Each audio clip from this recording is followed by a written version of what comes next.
We're going to talk about non-reward markers. So a non-reward marker is information that the dog uses during training. Non-reward marker tells the dog, that's not the right choice, let's try something else. So when we're shaping a behavior, we're doing some fine tuning, or we're trying to teach something, and we're trying to use a yes or a no for the dog, I like to use a non-reward marker to let the dog know that's not the right thing, it's not going to get you a reward. And so how I use that is I use the word nope with my dogs. It's not corrective, I'm not going no or anything like that. So the difference between a non-reward marker and a correction is that when we're giving the correction, that is a consequence followed by a redirect to the appropriate behavior. For example, when we start teaching consequence for blowing us off with recall, and we're e-collar training the dog, we put them on a long line, we take them out in an open space where we have control of the situation so that we can give appropriate information. Because if I try to do this when the dog's just free roaming in the backyard, I'm not going to be able to give context. Corrections require context. So when I give the dog a Nacho come and he doesn't turn around, I can, yeah, you know that word, don't you?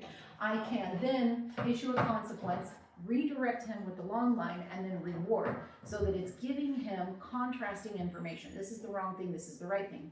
A non-reward marker is a little bit different. It's not a consequence. It's when we're asking the dog to kind of figure something out for themselves. Okay, Nacho. So if I'm free shaping a behavior, I want him to touch this, for example, Nacho, light. Yes, good. Good boy. Light. Nacho, light.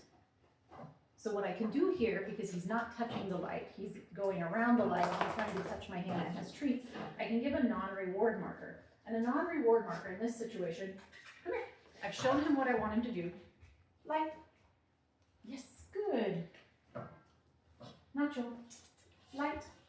Yes, good. Now, he's sniffing my hand. He's the hand that has the treat. So I'm going to remove that hand. Nacho. Light. And a non-reward marker would be nope. Nacho, light. Yes, good. Good boy. So I'm giving him a lot of support because this isn't something I've trained him before. I'm just using this as a demonstration. Nacho, light. Yes. So I have to show him what earns the reward. And so a non-reward marker would be Nacho, light. Nacho. Nacho, light. Nope. Light. Yes, good. Now, he's not really in the state of training with this where I would really be using a lot of non-reward markers, but just for the sake of the video, I'm showing you guys what it looks like. This dog's never been trained how to do this. Ah, come here. Light. Oh, you knocked it out of my hand. That wasn't the right thing either. So that we could say nope to. Light. Oh, Ruby, you're fine back there. Light. Yes. Good boy. Good boy. So with this, really what I would want to do ideally is free shape this, where I have this sitting here. Every time he touches it, I mark with light and then reward. Hey, not yours. Hey, go to bed. Good. Thank you. Come on the bed. Good boy. So ideally what I would do in this situation is I would mark every time he does the right thing, and then I would introduce a non-reward marker after a couple days of practicing this. When he starts to kind of get the hang of it and he's kind of doing it, dogs will get into this mode where they're starting to try to figure out, what am I supposed to be doing here? And they'll start to try other things. And this is how shaping works. And so when we're shaping a dog to turn a light switch off and on, eventually we start to shape where we want them pressing hard enough to make this click.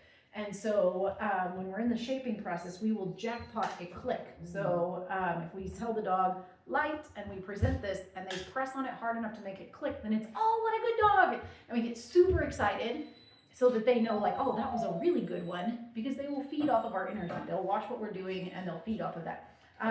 But we can still reward a nose boop that's not hard enough to make it click.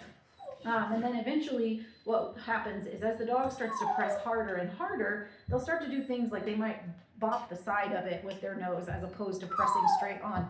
Hush. That's where we would use a non-reward marker. The dog boops the side of this and we would go, nope, and we would take it away, step away from the dog for a moment, take a deep breath and try again.